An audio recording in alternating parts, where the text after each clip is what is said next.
میرا نام زینت be be ہے۔ میں نے اپنی زندگی میں ایک ایسا وقت دیکھا ہے کہ اگر میں کسی کے سامنے بھی اس کا ذکر کروں، کسی کو اس بارے میں بتاؤں تو کوئی میری بات کا یقین کرنے کے لیے تیار نہیں ہوگا، کیونکہ جو کچھ میری زندگی کے ساتھ جڑا ہوا ہے وہ ایک انہونی سے کم نہیں ہے، اور ایسی انہونیاں بہت کم ہوتی ہیں۔ اس وقت میری عمر کوئی 70 سال کے قریب ہے، اور یہ واقعہ اس وقت کا ہے جب میری عمر صرف 23 سال تھی۔ اس وقت میں نے اپنی زندگی میں بہت ساری ایسی چیزیں دیکھی تھیں جن کا میں نے کبھی تصور بھی نہیں کیا تھا، اور نہ ہی کبھی سوچا تھا کہ میری زندگی میں یہ سب بھی ہو سکتا ہے۔ اور اس وقت مجھے یہ نہیں معلوم تھا کہ میں زندہ بھی رہ پاؤں گی یا نہیں، مگر زندگی اور موت اللہ تعالیٰ کے ہاتھ میں ہوتی ہے، نہ کہ کسی انسان کے اختیار میں۔ ہمیں اپنی زندگی گزارنی ہوتی ہے جتنی لکھی ہوئی ہو۔ جس وقت میری عمر 22 سال تھی، مطلب یہ ہے کہ جس وقت میں جوان تھی، آج سے کوئی 47 سال پرانی بات ہے، یا اس کے لگ بھگ اس وقت کے حالات اور دور اس دور سے بہت الگ ہوتے تھے۔ اس وقت لوگ بہت سادہ زندگی گزارا کرتے تھے۔ اس وقت تو اتنی زیادہ آبادی بھی نہیں تھی، بہت بہت فاصلے پر ایک ایک گھر موجود ہوتا تھا اور باقی سارا میدان ہی ہوتا تھا۔ میرا تعلق ایک غریب گھر سے تھا۔ کام کاج تو بہت ہوتے تھے، لیکن میرے ابا کا انتقال ہو گیا تھا۔ ہم دونوں بہنیں تھیں، بھائی ہمارا کوئی نہیں تھا، اور ابا کے انتقال کے بعد گھر میں کوئی کمانے والا مرد موجود نہیں تھا۔ ہم لوگ ایک گاؤں میں رہا کرتے تھے۔ وہاں پر بھی کافی فاصلے پر لوگوں نے اپنے گھر بنائے ہوئے تھے۔ زیادہ تر لوگ کھیتی باڑی کرتے اور انہی سے اپنا گزارا کرتے۔ میرا ابا بھی یہی کام کیا کرتے تھے۔ ہم امیر تو نہیں تھے جو ہماری کوئی اپنی زمین ہوتی۔ میرا ابا دوسروں کی زمینوں میں ہل چلاتے اور وہاں سے کچھ منافع ملتا تو اسی سے ہمارا گزر بسر ہو جاتا۔ ایک دن اسی طرح میرے ابا کھیتوں میں کام کر رہے تھے جب سانپ کے کاٹنے سے میرے ابا کا انتقال ہو گیا۔ اس دن کے بعد ہم تینوں عورتیں گھر میں اکیلی رہ گئیں۔ اس وقت میری عمر 19 سال تھی اور میری چھوٹی بہن کی عمر 18 سال۔ پرانے وقتوں میں بیٹیوں کی شادیاں بہت جلدی کر دی جاتی تھیں۔ میرے ابا بھی ہم دونوں بہنوں کی شادی کا ارادہ رکھتے تھے اور اسی لیے دن رات ایک کر کے محنت کرتے، لیکن قسمت کو کچھ اور ہی منظور تھا۔ اس سے پہلے کہ وہ ہم دونوں بہنوں کو دوسرے گھر کا کرتے، وہ خود ہی دوسری دنیا میں چلے گئے اور پیچھے ہم اکیلی رہ گئی تھی۔ چاہتی تو اماں بھی یہی تھی کہ اپنی بیٹیوں کا فرض جلد از جلد ادا کر دیں، لیکن حالات نے اجازت نہ دی۔ گھر میں ایک پھوٹی کوڑی نہ تھی۔ ایسے میں شادی کا تو سوال ہی پیدا نہیں ہوتا تھا۔ میری ماں ایسی تھی، وہ بہت جلد ہمت نہیں ہارتی تھی اور وہ حالات کا مقابلہ ہمت سے کرتی، اور یہی عادت مجھے میری ماں سے دیکھنے میں ملی تھی۔ انہوں نے ہمت نہیں ہاری تھی اور اپنے بیٹیوں کا سہارا بنی۔ میری اماں آس پاس کے امیر گھروں میں کام کرنے لگی جن سے ہمارا گزارا ہو جاتا۔ جس گھر میں اماں کام کرنے جاتی تھی وہ کسی بڑے ذمہ دار کا گھر تھا، اور وہ ہمارے گھر سے کافی فاصلے پر بھی تھا۔ میری اماں روز صبح فجر کے بعد گھر سے نکل جاتی اور عشاء کے بعد گھر واپس آتی۔ گھر کے کام کی ان کو فکر نہیں تھی۔ ہم دونوں بہنیں مل کر سارے گھر کا کام سنبھال لیتی۔ مجھے اماں کا اس طرح سے محنت مشقت کرنا، وہ بھی اس عمر میں، اچانک اچھا نہیں لگتا تھا۔ ان کی حالت دیکھ کر میرا دل دکھتا۔ وہ بوڑھی ہو گئی تھی اور بڑھاپے میں آ کر انہیں اس قسم کے حالات کا سامنا کرنا پڑ رہا تھا۔ میں ماں سے یہی کہتی تھی کہ ان کی جگہ میں کام کرنے کے لیے جاتی ہوں اور وہ گھر پر آرام کریں، مگر اماں کا کہنا تھا کہ وہ اپنی جوان بیٹی کو اس طرح کسی غیر کے گھر میں کام کرنے کے لیے نہیں بھیج سکتی۔ اس زمانے میں ان چیزوں کو بہت دیکھا جاتا تھا اور بیٹیوں کو خاص کر کے گھر کی چار دیواری سے باہر نکلنے کی اجازت نہیں ہوتی تھی، تب تک جب تک وہ بیاہ کر اپنے گھر نہ چلی جاتی۔ شادی کے بعد بھی تب تک جب تک ان کے بچے جوان نہ ہو جاتے۔ عورت اپنے گھر کی دہلیز سے قدم کبھی باہر نہیں نکالتی تھی۔ میری ماں ایک بہادر خاتون تھی اور وہ ہمت نہیں ہاری۔ انہیں دیکھ کر میرے اندر بھی یہی جذبہ تھا اور میں ہر حالات کا سامنا کرنے کی ہمت اپنے اندر رکھتی تھی، کیونکہ میرے ابا نے بھی ہم دونوں بہنوں کو یہی سکھایا تھا۔ وقت اسی طرح سے گزر رہا تھا جب میری اماں نے میری شادی کرنے کا ارادہ کر لیا۔ میری ماں کافی بیمار رہنے لگی تھی، اسی لیے انہوں نے ہم دونوں بہنوں کا رشتہ کر دیا۔ میرا رشتہ ہمارے گاؤں میں ہی ایک گھر میں طے ہوا تھا، جبکہ میری چھوٹی بہن کا رشتہ میری اماں کے دور جاننے والوں میں مانگا تھا، جو کہ اس گاؤں سے دور شہر میں رہتے تھے۔ اس دور میں گھر کے بڑے ہی رشتہ کرتے تھے، وہی ساری بات طے کرتے۔ لڑکی کو تو بس بتایا جاتا اور اماں نے بھی ہمیں اپنی مرضی بتا دی، جس پر میں نے اور میری بہن نے کوئی اعتراض نہیں کیا، خاموشی سے سر جھکا دیا۔ لیکن میں اپنی ماں کو اکیلا نہیں چھوڑ سکتی تھی۔ مجھے اس بات کا بھی اطمینان تھا کہ میری شادی اسی گاؤں میں ہو رہی تھی، اس طرح کم از کم میں اپنی ماں سے مل سکتی تھی، ان کا خیال رکھ سکتی تھی۔ اپنی بہن کے لیے بھی خوش تھی کہ اس کی زندگی سنور جائے گی شہر میں جا کر۔ وہ اچھی زندگی گزارتی، کیونکہ میں نے سنا تھا کہ گاؤں کے مقابلے میں شہر میں کافی سہولتیں ہوتی ہیں۔ میں تو بس ایک ہی دفعہ ابا کے ساتھ شہر گئی تھی، اس کے بعد تو کبھی بھی میرا جانا نہیں ہوا، اور وہاں کی رونق دیکھ کر ایک لمحے کے لیے میں دنگ رہ گئی تھی۔ وہاں کی اچھی اچھی چیزیں دیکھ کر میرا دل وہاں سے آنے کا نہیں تھا، لیکن پھر واپس تو آنا ہی تھا۔ ابا مجھے اپنے ساتھ گھر واپس لے آئے۔ اس کے بعد گھر کا سارا سامان، ہماری چیزیں ابا اور اماں خود ہی جا کر لایا کرتے تھے۔ دل ہی دل میں اپنی بہن کے لیے بہت خوش تھی، اور دعا گو بھی تھی کہ وہ ایک اچھی جگہ جا رہی ہے۔ میں نے یہی سوچا تھا کہ جب کہ وہ شہر بیاہی جائے گی تو اسے ملنے کے بہانے میرا بھی چکر لگتا رہے گا۔ کچھ سامان اماں نے ہم دونوں بہنوں کے لیے جمع کر رکھا تھا۔ وہ جمع پونجی ہمارا کل سرمایہ تھی۔ اس سے اماں نے ہم دونوں بہنوں کو رخصت کر دیا، اپنے گھر کا کر دیا۔ میں بیاہ کر اپنے اسی گاؤں میں تھی، اسی لیے موقع ملتے ہی میں جا کر اماں کو دیکھ آیا کرتی تھی۔ اماں کی طبیعت اب خراب رہنے لگی تھی، تو میری بہن، جو شادی کے بعد سے ایک دفعہ اس کا چکر لگا تھا، وہ زیادہ ملنے کے لیے نہیں آتی تھی، کیونکہ روز روز آنا ممکن بھی نہیں تھا۔ میں نے اپنی ساس اور اپنے شوہر سے اجازت لی اور اپنی ماں کو اپنے گھر لے آئی، اور گھر لانے کے بعد 1 مہینے کے بعد ہی میری ماں کا انتقال ہو گیا۔ جاتے وقت اماں پرسکون تھی کہ انہوں نے اپنا فرض ادا کر دیا۔ اماں کے انتقال کے بعد میری بہن واپس اپنے گھر چلی گئی۔ میری شادی کو جب 1 سال گزرا تو ہمارے گھر ایک بیٹا ہوا۔ میرا شوہر ایک ہی بھائی تھا، سسرال میں میری ساس میرے شوہر کے علاوہ اور کوئی نہیں تھا۔ ہم 3 لوگوں کی ہی ایک دوسرے کی زندگی تھے، اور اب ہماری زندگی میں ایک نئے انسان کا اضافہ ہو گیا تھا، جو کہ ہمارا بیٹا تھا۔ ہماری زندگی تھا وہ۔ میری ساس جہاں اس نئے آنے والے بچے پر بہت ہی زیادہ خوش تھی، وہیں پر میرے شوہر کی اور میری خوشی کا بھی کوئی ٹھکانہ نہیں تھا۔ میرا بیٹا ابھی 10 دن کا ہی ہوا تھا کہ ہمارے ہنستے بستے گھر کو کسی کی نظر لگ گئی، اور ہمارا گھر اجڑ کر رہ گیا۔ میرا شوہر جو ایک دن کام سے شہر گیا تھا، اس کے گاؤں میں ایک کریانے کی دکان تھی، جو کہ بہت اچھی چلتی تھی۔ ہمارے پورے گاؤں میں صرف ایک ہی دکان تھی، اور وہ میرے شوہر کی تھی۔ میرا شوہر ہر مہینے شہر کا چکر لگاتا اور سارا سامان لا کر دکان میں رکھ لیتا۔ اس طرح گاؤں والوں کو ہر چیز یہاں سے مل جایا کرتی تھی، اور انہیں شہر جانے کی ضرورت پیش نہیں آتی تھی۔ اس دن بھی میرا شوہر اپنی دکان کا سامان لینے اور بچے کے لیے کچھ سامان خریدنے کے لیے شہر گیا ہوا تھا۔ صبح سے شام ہو گئی، لیکن ابھی تک وہ گھر واپس نہ آیا۔ جانے کیا، اس دن میرا دل بھی بری طرح سے بے چین تھا، اور کافی پریشان بھی تھی، جبکہ میری ساس کا کہنا تھا کہ آنے میں دیر سویر ہو جاتی ہے، ہو سکتا ہے کہ وہ سویرے ہی آئے۔ مجھے ایک پل بھی چین نہ آیا، کیونکہ آج سے پہلے جب سے ہماری شادی ہوئی تھی، میرے شوہر نے کبھی بھی ایسی لاپرواہی نہیں کی تھی۔ وہ تو روز صبح گھر سے نکلتا تھا اور شام کو سارا سامان لے کر گھر واپس آ جاتا۔ اس وقت فون بھی نہیں ہوتے تھے نا کہ میں اسے فون کر کے پوچھ لیتی کہ وہ ابھی تک گھر کیوں نہیں آیا۔ وقت گزرنے کے ساتھ ساتھ میری بے چینی بڑھ رہی تھی، اور پھر رات کے وقت ایک ایسی خبر سننے کو ملی تھی جس نے ہماری دنیا ہلا کر رکھ دی۔ جس گاڑی میں میرا شوہر سامان لے کر واپس آ رہا تھا، رات کے اندھیرے میں ہی اس گاڑی کا ایکسیڈنٹ ہو گیا، جس میں بہت سارے لوگوں کی جان چلی گئی۔ میرے شوہر زندہ تھا یا نہیں، اس بات کا مجھے ابھی تک نہیں پتا تھا، لیکن میں رو رو کر یہی دعا کر رہی تھی کہ وہ خیر خیریت سے گھر واپس آ جائے۔ اس کے علاوہ ہمارا کون تھا؟ ساری رات اسی کشمکش میں گزری تھی کہ پوری رات کوئی خبر نہیں آئی، اور پھر صبح یہ خبر ملی تھی کہ میرے شوہر کا انتقال ہو گیا، اور وہ اس حادثے میں زندہ نہیں بچا۔ اس دن ہمارے گھر میں کوہرام مچا ہوا تھا۔ ابھی تو میرا بیٹا اس دنیا میں آیا ہی تھا کہ میرا شوہر مجھے چھوڑ کر ہمیشہ کے لیے چلا گیا۔ میری تو جیسے دنیا ہی اجڑ گئی تھی۔ میں نے اپنی پوری زندگی میں کوئی خوشی نہیں دیکھی، اور اگر مجھے کوئی خوشی ملی بھی تو مجھے راس نہ آئی۔ پہلے باپ چلا گیا تو غربت کی زندگی دیکھی، اور اب جب کہ شادی ہوئی تھی تھوڑی سی خوشحالی دیکھنے کو ملی تھی۔ میں اپنی زندگی میں خوش ہوئی تھی کہ اللہ نے مجھے بیٹے سے نوازا، تو ایسے میں میرا شوہر، جو میرا سب کچھ تھا، وہ مجھ سے دور ہو گیا۔ انسان روتا ہے، تڑپتا ہے، لیکن مرنے والوں کے ساتھ مر نہیں سکتا، ہمیں جینا پڑتا ہے۔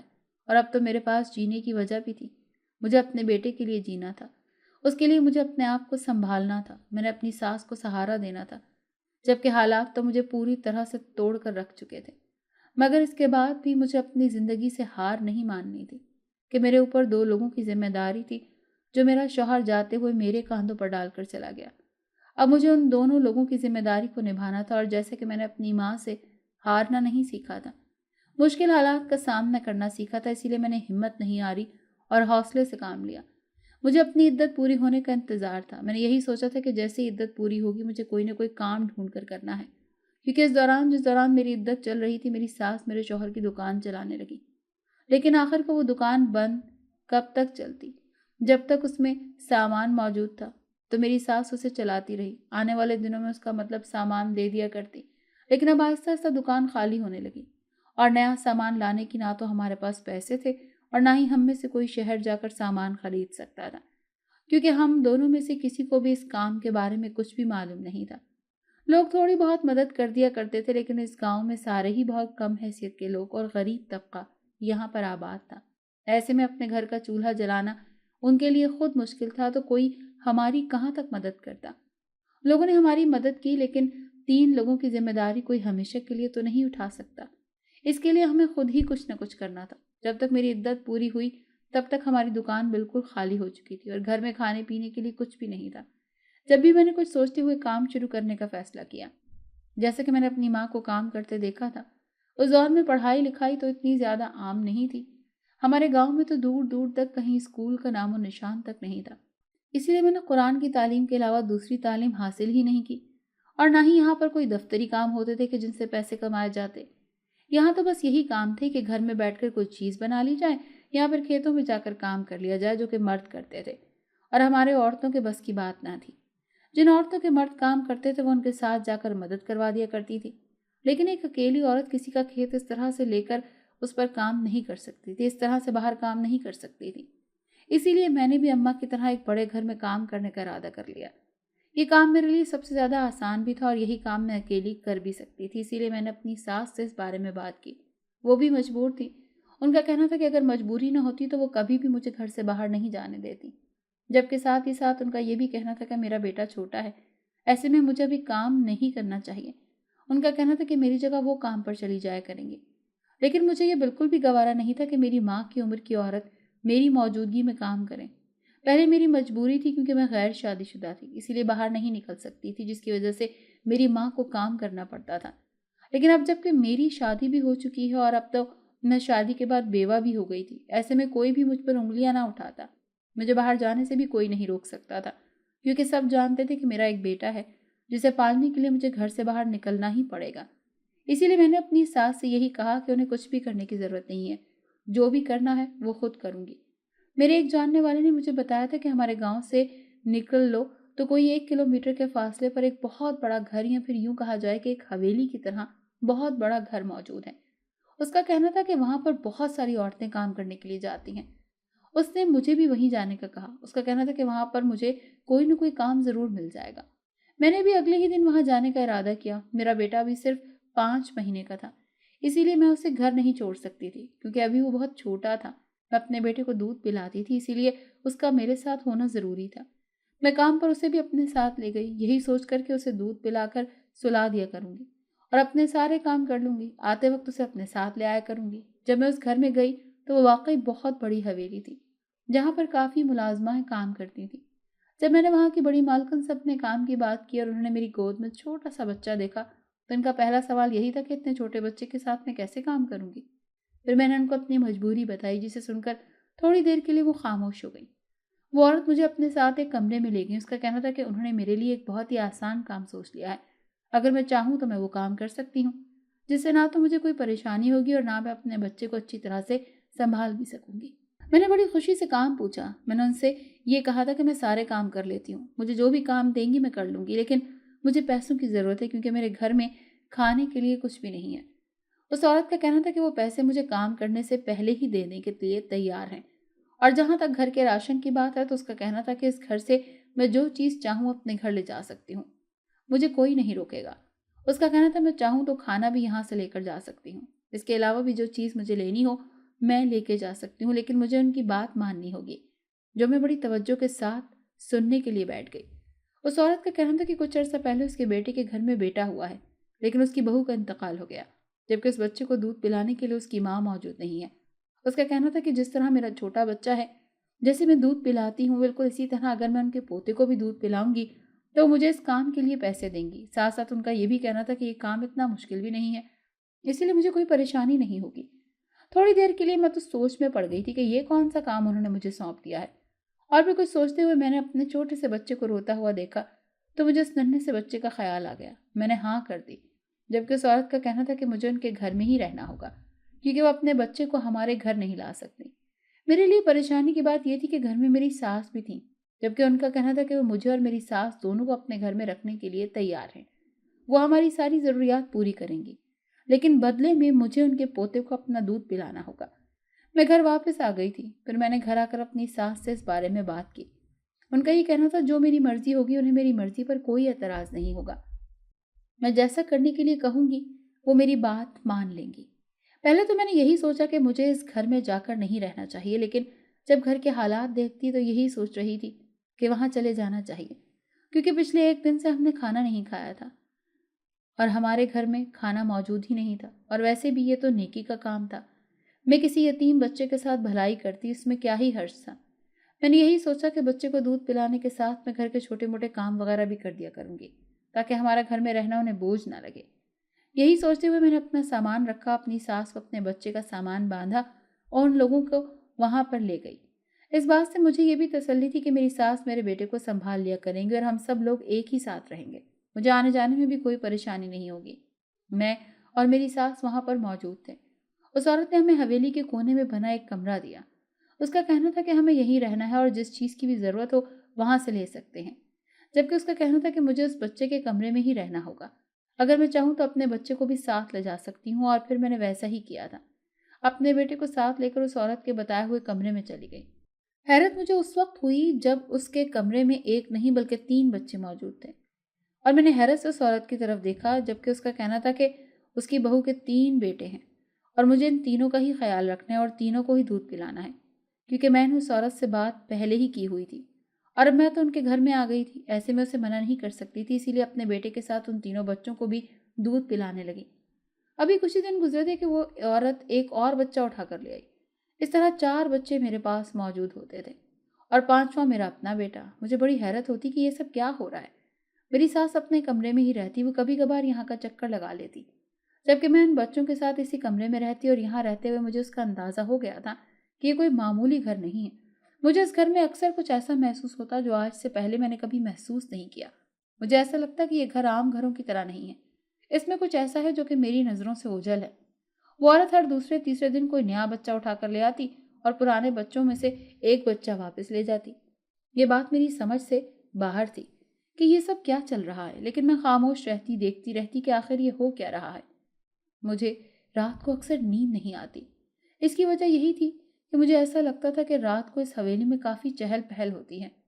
मुझे अपने कमरे का दरवाज़ा बंद करके बैठ जाती, जबकि मुझे बाहर से ऐसी आवाज़ें आती थी जैसे कोई चल रहा हो, कोई बातें कर रहा हो, कोई हंस रहा हो। सुनने में ऐसा महसूस होता है कि इस हवेली में बहुत सारे लोग मौजूद हैं, लेकिन सुबह उठकर जब देखती तो उस औरत के अलावा इस हवेली में और कोई भी मौजूद नहीं होता। उसका कहना था कि उसका बेटा उसकी बहू के इंतकाल के बाद किसी दूसरे शहर में चला गया है और अब वो घर में रहती है। मुझे इस बात का अंदाज़ा हो गया था कि वो औरत इस घर में अकेली नहीं रहती, इसके अलावा और भी कोई इस घर में मौजूद है।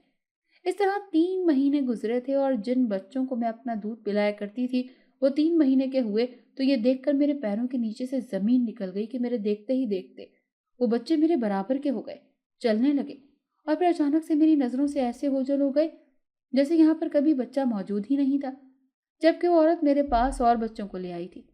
मैंने उससे यही पूछा कि आखिर ये सब क्या था। उनका कहना था कि वो कोई इंसान नहीं है और ना ही वो बच्चे जिनको मैं दूध पिलाती हूँ वो किसी इंसान के बच्चे हैं।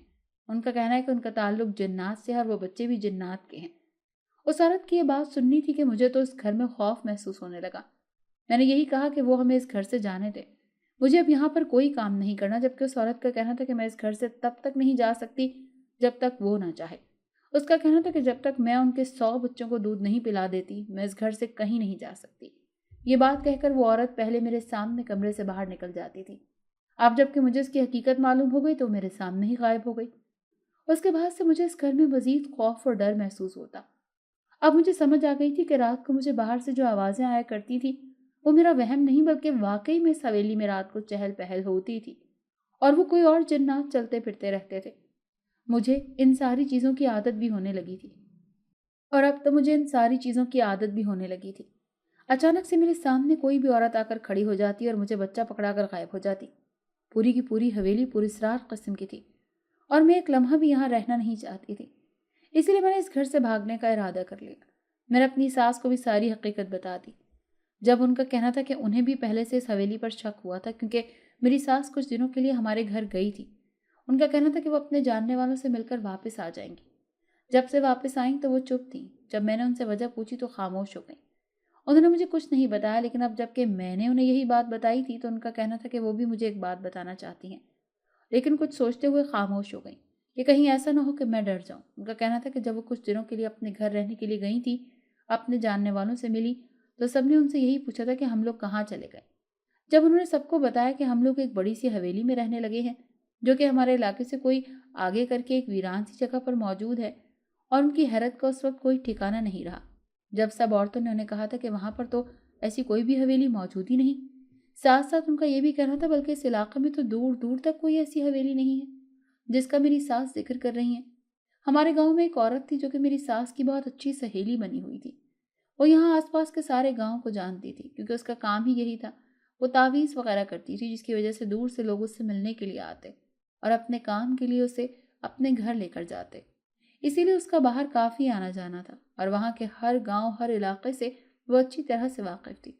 जबकि उसका कहना था कि उसने आज तक कोई ऐसी हवेली नहीं देखी जो मेरी सास बता रही थी। उस वक्त मेरी सास समझ गई कि वो हवेली जिन्नात की हवेली है जहाँ पर हम लोग मौजूद हैं, लेकिन उन्हें ये बात मालूम नहीं थी कि यहाँ पर मेरे साथ क्या हो रहा था। मैंने उन्हें ये हकीकत नहीं बताई थी। मैंने उनसे ये कहा था कि मुझे सिर्फ एक बच्चे को संभालना है, लेकिन हकीकत कुछ और है जो कि मैं अब खुलकर बता चुकी हूँ। मेरी सास का कहना था कि अब इस तरह से हमारे यहाँ पर रहना बिल्कुल भी ठीक नहीं है। मौका देखते ही हमें यहाँ से भाग जाना चाहिए। हम यहाँ पर नहीं रह सकते। मुझे भी जब तक ये हकीकत मालूम नहीं थी मैं आ रही थी, लेकिन अब जबकि मुझे सब कुछ मालूम हो गया तो मुझे यहाँ से खौफ महसूस होता है। अब यहाँ पर होने वाली अजीब व गरीब हरकतें मेरा खौफ मजीद बढ़ा देती हैं। मेरी सास ने यहाँ से भागने का इरादा कर लिया। मैंने अपने बच्चे को उठाया और हम लोग इस हवेली से भागने के लिए निकल पड़ी। लेकिन परेशानी की बात तो ये थी कि यहाँ पर कहीं भी बाहर जाने का कोई रास्ता ही मौजूद नहीं था। वो रास्ता जहाँ से हम लोग इस हवेली में आए थे वो रास्ता बंद था। हम जिस रास्ते पर जाते फिर उसी जगह आ जाते। जहाँ से हम लोग जाते थे एक तरह से ऐसा लगता कि पूरी हवेली एक ही तरह की है, यहाँ हर कमरा दूसरे कमरे जैसा। हम अपनी तरफ से घूम फिर कर उसी हवेली से बाहर निकलने के करीब करीब होती थी, जबकि देखने पर आसपास की चीज़ें महसूस करने पर ऐसा लगता कि जैसे हम लोग तो अपनी जगह से 1 इंच भी नहीं हिले, वहीं के वहीं खड़े हैं। हम लोग भी इसी सोच में थी कि ये हमारे साथ क्यों हो रहा है कि अचानक से वही औरत हमारे सामने आकर खड़ी हो गई। उसका कहना था कि इस घर से निकलना आसान नहीं है बल्कि नामुमकिन है, और जब तक वो नहीं चाहती हम यहाँ से बाहर कदम भी नहीं निकाल सकते। इसीलिए हमारे हक में यही बेहतर होगा कि हम खामोशी से यहीं पर रहें। उस औरत ने मुझसे मेरा बच्चा पकड़ लिया। उसका कहना था कि जब तक मैं उनकी बात नहीं मानती मेरा बच्चा उन्हीं के पास रहेगा, और जैसे ही उनका काम कर दूंगी तो मुझे जाने देंगे। मैंने उनकी मिन्नत की, लेकिन उसका कहना था कि वो मेरी बात किसी सूरत नहीं मानेगी। वो हमारे आंख झपकने से पहले मेरे बच्चे को लेकर गायब हो गई। उस वक्त मुझे कुछ समझ नहीं आ रहा था कि ये सब क्या हो रहा है, मुझे अब क्या करना चाहिए। मुझे उस वक्त किसी की सबसे ज़्यादा फिक्र थी तो वो अपने बच्चे की, कि वो मेरे पास मेरे शौहर की अमानत था और उसकी वाहिद निशानी भी। मैं उसे खोना नहीं चाहती थी, लेकिन मुझे ऐसा लग रहा था जैसे मैं उसकी हिफाजत करने में नाकाम रही हूँ। ये सोचकर मेरी रूह कांप जाती थी कि अगर मेरे बच्चे को कोई नुकसान पहुंचा तो मैं क्या करूंगी।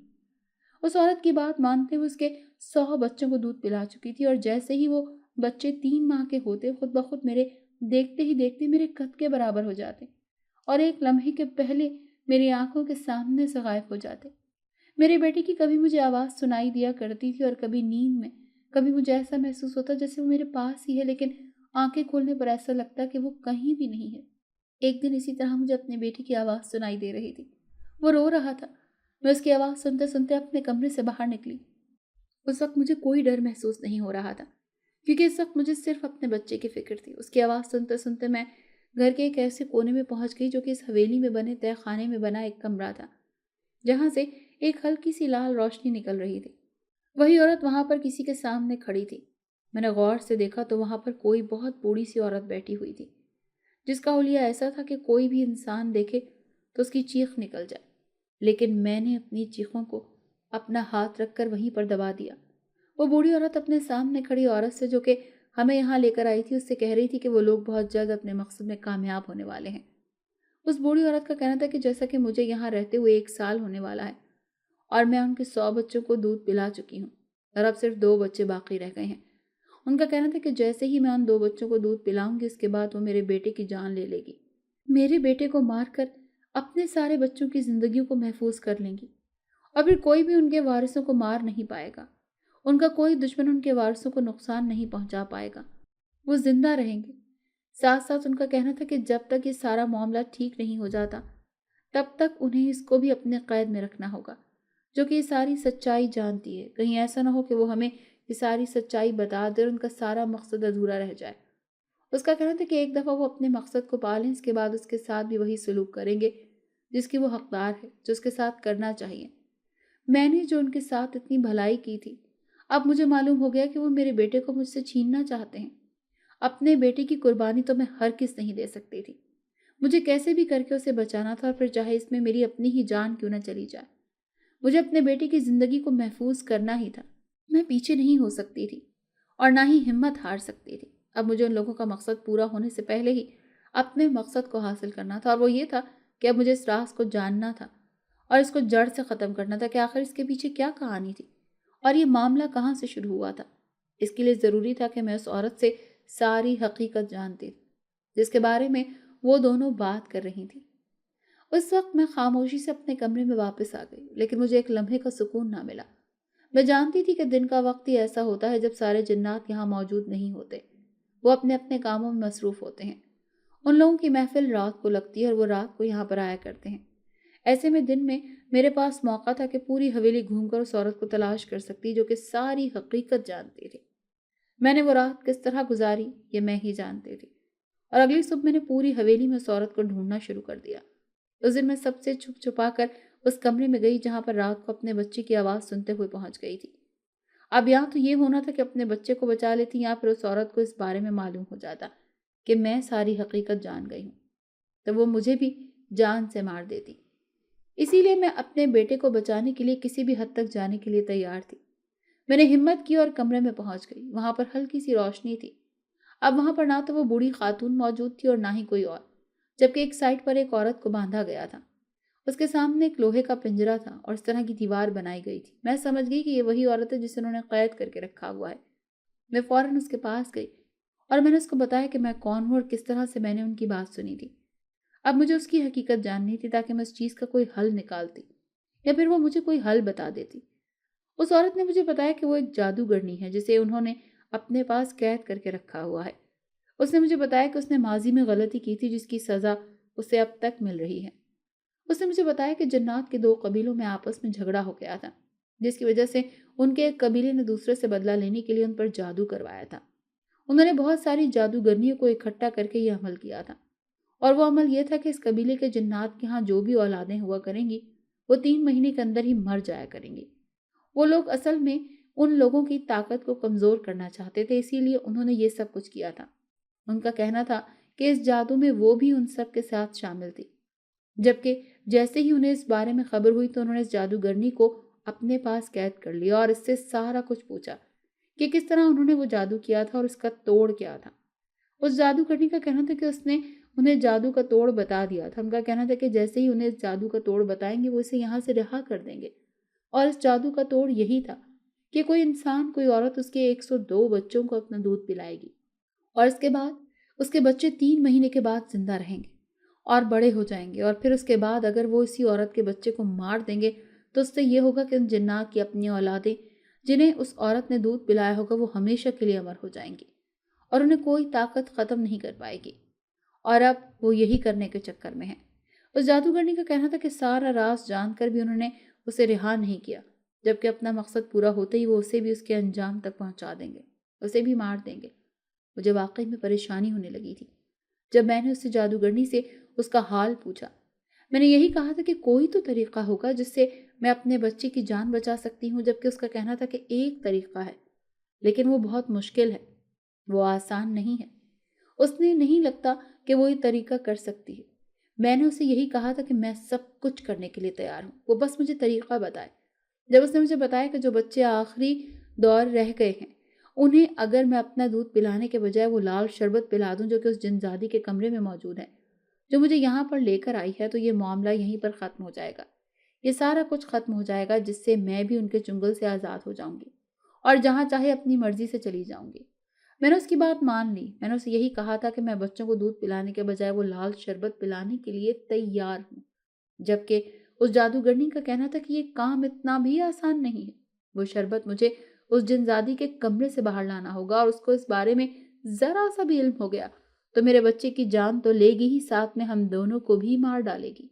मगर मुझे इसकी बिल्कुल फिक्र नहीं थी, और ख़ास तौर पर अपनी तो बिल्कुल भी नहीं।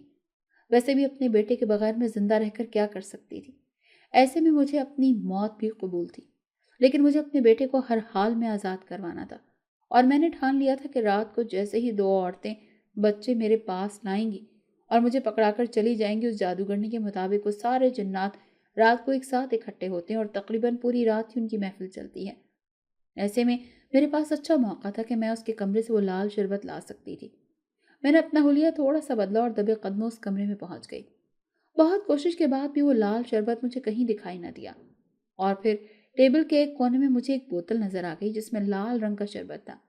मैंने बोतल उठाई और उस कमरे से बाहर भागने की कोशिश की थी जिस वक्त उस जिनजाती को इस बारे में इल्म हो गया।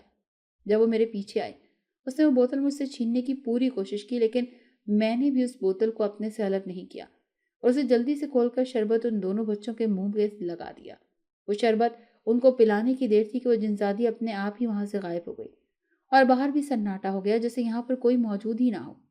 थोड़ी देर पहले बाहर होने वाला शोर शराबा भी खत्म हो गया। वो सब के सब अचानक से गायब हो गए थे। मुझे कुछ मालूम नहीं था।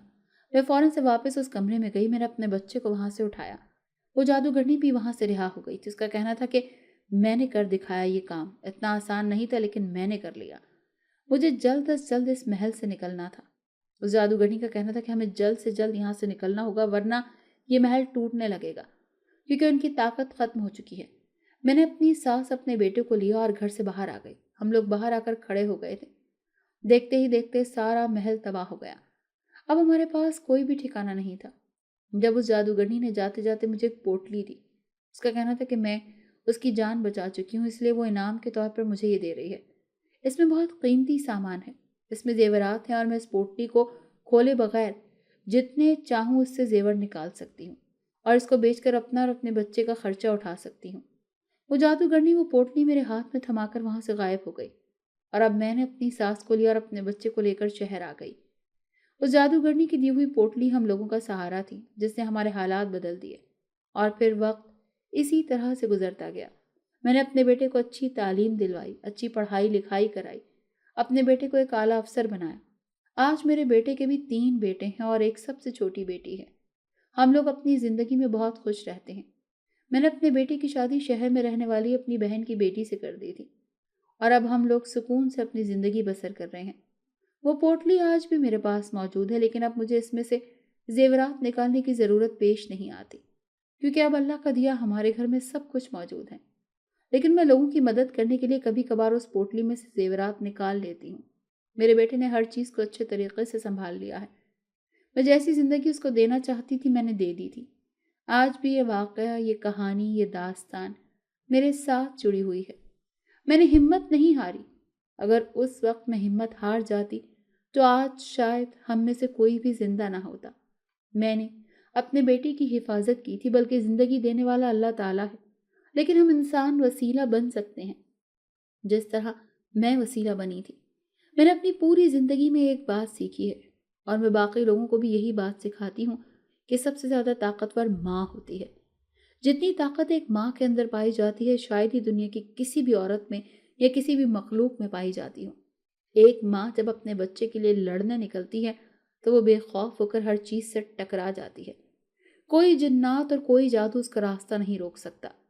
अल्लाह ताला ने माँ के कदमों में जन्नत रखी है, शायद इसी वजह से कि वो अपनी औलाद के लिए किसी भी इंसान से, किसी भी मखलूकात से लड़ सकती है और अपने बच्चे को उससे महफूज रख सकती है। एक माँ के अलावा भी हर इंसान में ताकत पाई जाती है कि वो किसी भी ताकत का मुकाबला कर सकता है। अल्लाह ताला ने इंसानों को अशरफुल मखलूकात बनाया है। इसका मतलब ये है कि तमाम मखलूकात में से सबसे ज़्यादा अफजल हम हैं, और हमारे अंदर वो ताकत मौजूद है कि हम किसी भी मखलूक का मुकाबला कर सकते हैं। ये हमारा अपना डर होता है जो हमें आगे बढ़ने नहीं देता। अपने इस डर को ख़त्म करके हम किसी का भी मुकाबला कर सकते हैं और जीत सकते हैं, कि जीत हमारे अंदर छुपी होती है, हमारी हिम्मत से, हमारी जीत से जुड़ी होती है।